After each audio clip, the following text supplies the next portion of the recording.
6 மாசம் கூட யோசனை பண்ணாம இருக்கிற மாதிரி இந்த ஆட்சி நடக்குமா அப்படின்னு நான் கலந்து கொண்ட சில நிகழ்ச்சிகள்ல பேசினேன். ஏற்கனவே நடந்த நிகழ்ச்சிகளை நான் பேசினேன். உடனே அதை உண்மைக்கு மாறாக திரிச்சு ஆட்சியை கவிழ்க்க சதியா அப்படின்னு கேட்டு நம்ம எதிரிகள் அழ ஆரம்பிச்சுட்டாங்க. ஆனா இப்போ மக்கள் என்ன நினைக்கிறாங்கன்னு நீங்கள் சோசியல் மீடியாவில் நிறைய வீடியோக்களை பார்த்துருப்பீங்க. நாள்தோறும் நடைபெறக்கூடிய குற்றச்சம்பவங்கள், சென்னையும் பல ஊர்களையும் இருட்டில் மூழ்கடிக்கக்கூடிய மின்வெட்டு, விவசாயிகளுடைய பயிர்க்கடன் தள்ளுபடின்னு நடந்த நாடகம்னு இப்படி பலதரப்பட்ட மக்களும் ஏண்டா இந்த ஆட்சிக்கு வாக்களிச்சோன்னு கோபமா ஆவேசமா வருந்திக்கிட்டு இருக்கிறாங்க. ஓட்டு போட்டவனு வருத்தப்படுறான், ஓட்டு போடாதவனு வருத்தப்படுறாங்க. இப்போ இந்த ஆட்சியில குற்றங்கள் பெருகிடுச்சு. நேற்று கூட ஆலந்தூர்லையும் சேலத்திலையும் ஆளுங்கட்சியை சேர்ந்த நபர்களை பாலியல் குற்றங்களில் ஈடுபட்டதா செய்திகள் வந்துச்சு. தேர்தலுக்கு முன்ன இன்னைக்கு இருக்கக்கூடிய முதலமைச்சர் பேசின எல்லா கூட்டத்திலையும் பெண்கள் பாதுகாப்பு பற்றி தான் தொடர்ந்து பேசினார். இன்னொன்று சொன்னார், எங்கே நல்ல விஷயம் நடந்தாலும் அது நம்ம பசங்க தான் செஞ்சதாக இருக்கணும்னு சொன்னார். ஆனால் இன்றைய நல்ல என்ன, தமிழ்நாட்டில் பெண்களுக்கு எதிரான பெரும்பாலான குற்ற செயல்களில் தாவேக்கா நிர்வாகிகள் தான் சம்மந்தப்பட்டிருக்காங்கன்னு செய்திகள் வந்துகிட்டு இருக்கு. பிரச்சாரத்தை பேசும்போது தாவேக்கா ஆட்சி பாதுகாப்பு கொடுக்கணும்னு சொன்னாங்க.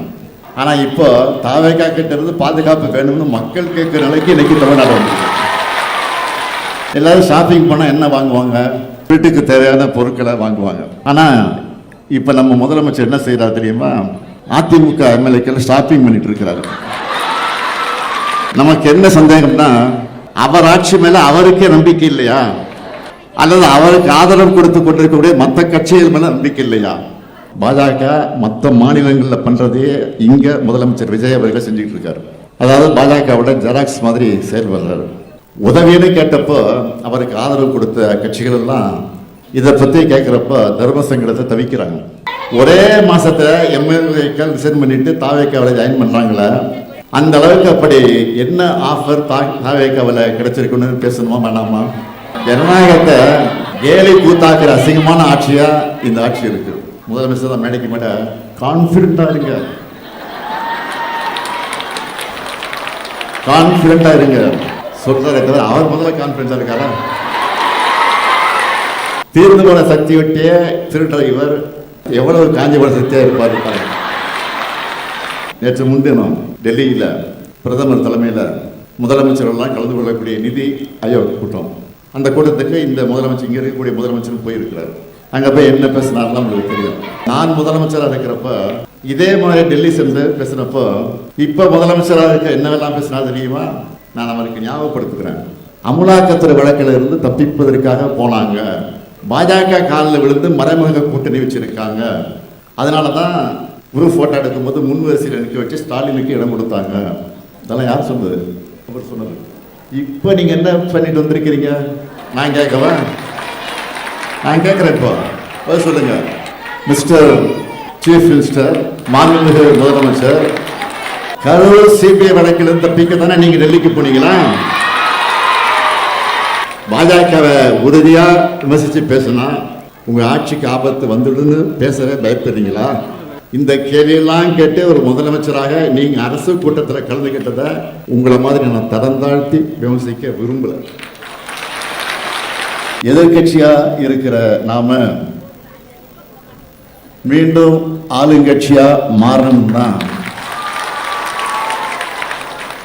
இன்னும் சுறுசுறுப்பாகவும் வேகமாகவும் செயல்படும்.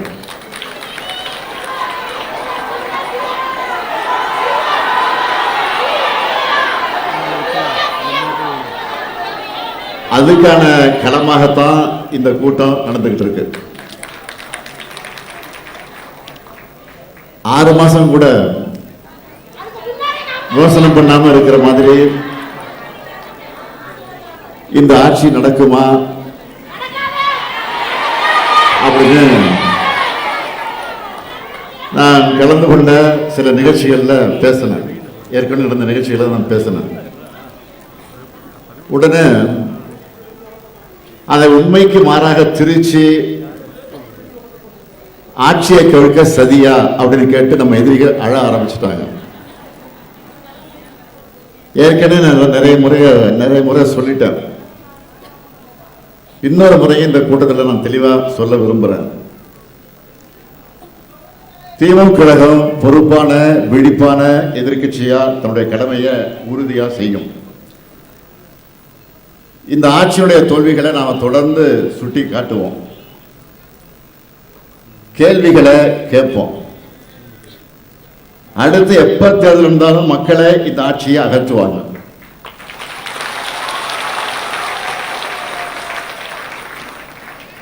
கடந்த 5 ஆண்டு காலம் நடைபெற்ற நம்முடைய திராவிட மாடல் ஆட்சியை மகளிருக்கான ஆட்சி தான் என்பதை பற்றி இங்கே எனக்கு முன்னால் தலைமையேற்று பேசிய சகோதரி கனிமொழி அவர்களும் குறிப்பிட்டு சொன்னார்கள். முதல் கையெழுத்து ஆட்சிக்கு முதல் கையெழுத்தான விடியல் பயணத்தை தொடங்கி கலைஞர் மகளிர் உரிமை திட்டம், புதுமை பெண் திட்டம்னு ஏராளமான புதுமையான திட்டங்களை நாம தான் உருவாக்கணும்.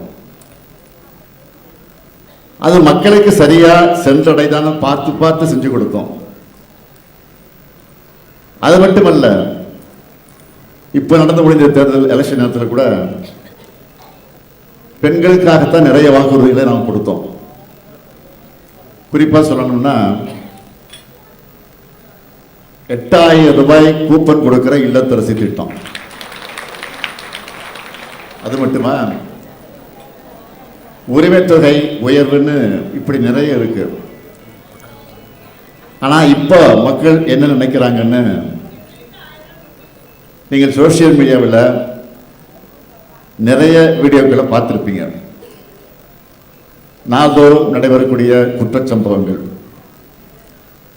சென்னையும் பல ஊர்களையும் இருட்டில் மூழ்கடிக்கக்கூடிய மின்வெட்டு,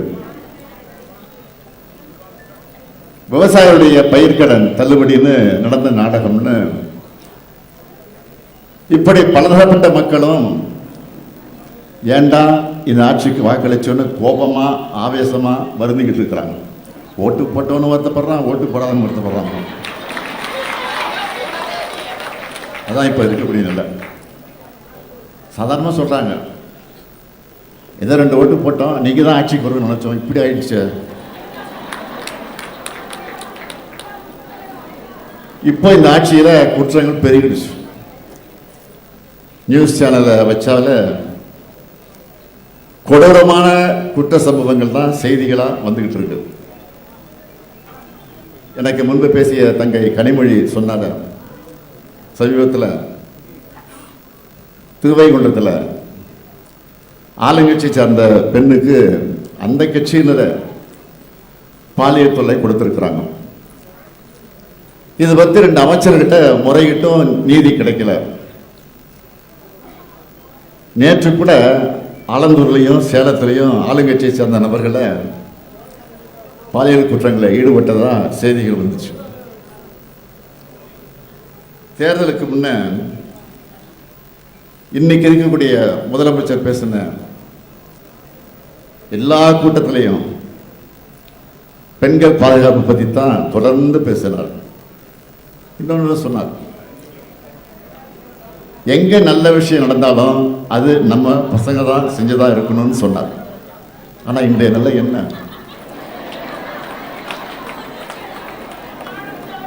தமிழ்நாட்டில் பெண்களுக்கு எதிரான பெரும்பாலான குற்ற செயல்களில் தாவேக்கா நிர்வாகிகள் தான் சம்மந்தப்பட்டிருக்காங்கன்னு செய்திகள் வந்துகிட்டு இருக்கு. பிரச்சாரத்தை பேசும்போது தாவேக்கா ஆட்சி பாதுகாப்பு கொடுக்கணும்னு சொன்னாங்க. ஆனா இப்போ தாவேக்கா கிட்ட இருந்து பாதுகாப்பு வேணும்னு மக்கள் கேட்கிற நிலைக்கு இன்னைக்கு தமிழ்நாடு வந்து.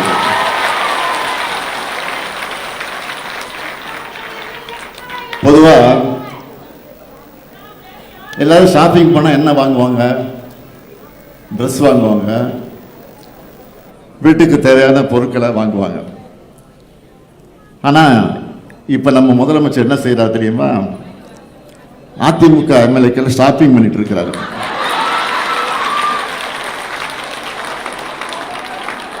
நமக்கு என்ன சந்தேகம்னா, அவர் ஆட்சி மேல அவருக்கே நம்பிக்கை இல்லையா, அல்லது அவருக்கு ஆதரவு கொடுத்து கொண்டிருக்கக்கூடிய மற்ற கட்சிகள் மேல நம்பிக்கை இல்லையா? முதல்ல அவர் ஆட்சியை காப்பாத்திக்க அதிமுக மிலைக்கல தாவேக்காவுக்கு ஆதரவா வாக்களிக்க வச்சார். இப்ப அவங்களை ராஜினாமா பண்ண வச்சுட்டு அடுத்த நொடிய தன்னுடைய கட்சியில இணைச்சிருக்கிறார்.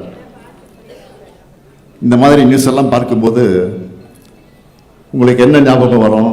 பாஜக மற்ற மாநிலங்களில் பண்றதே இங்க முதலமைச்சர் விஜய் அவர்கள் செஞ்சுட்டு இருக்காரு. அதாவது பாஜகவோட ஜெராக்ஸ் மாதிரி செயல்படுறாரு. உதவின்னு கேட்டப்போ அவருக்கு ஆதரவு கொடுத்த கட்சிகள் எல்லாம் இதை பற்றி கேட்குறப்ப தர்ம சங்கடத்தை தவிக்கிறாங்க. கொஞ்சம் யோசிச்சு பாருங்க. ஒரு கட்சியில் பல பேருக்கு இடையிலே ஒருத்தரை தான் வேட்பாளராக நிறுத்த முடியும். அப்படிதான் வாய்ப்பு கிடைக்கும். எத்தனையோ தொண்டர்கள் உழைக்கிறாங்க.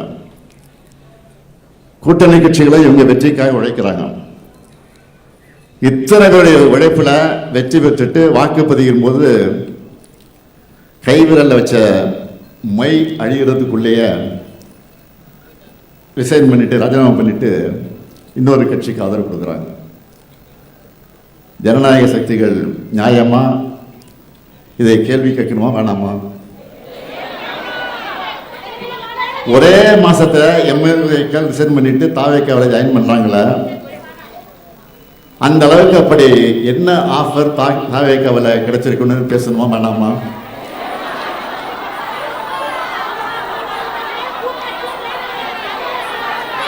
ஜனநாயகத்தை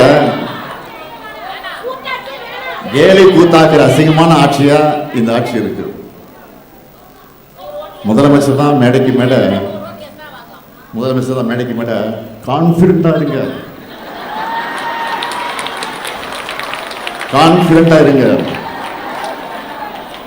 சொல்றாரு. தவிர அவர் முதல்ல கான்பிடண்டா இருக்காரா?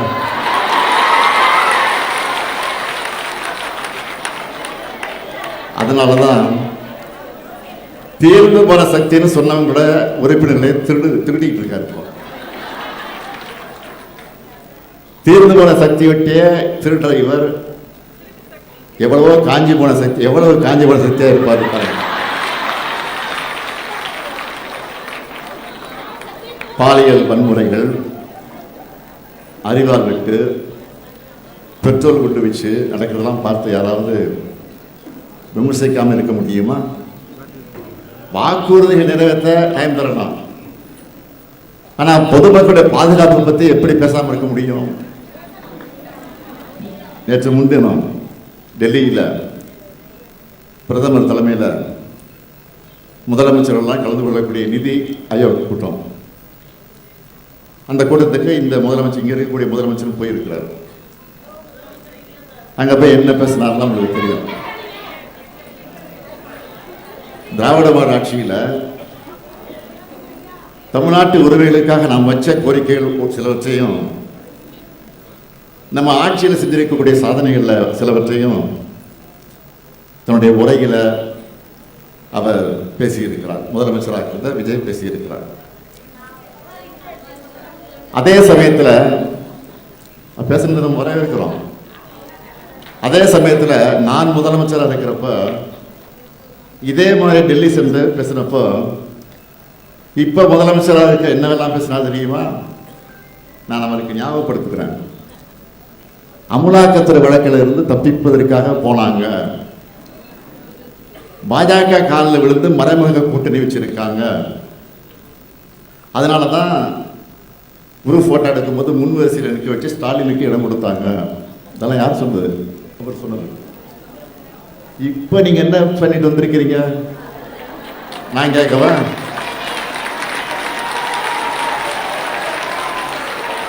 நான் கேட்கிறேன். இப்போ பதில் சொல்லுங்க. மிஸ்டர் சீஃப் மினிஸ்டர், மாண்புமிகு முதலமைச்சர்,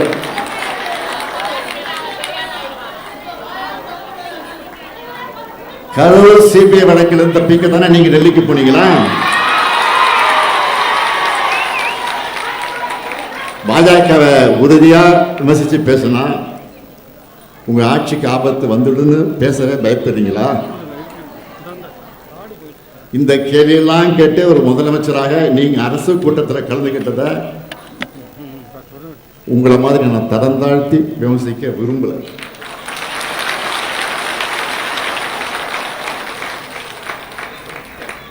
மும்மொழி கொள்கையை அமல்படுத்த அதை மறுத்த காரணத்துக்காக தமிழ்நாட்டுக்கான கல்வி நிதியை ஒன்றிய பாஜக அரசு விடுவிக்காம பிளாக்மெயில் பண்ணாங்க.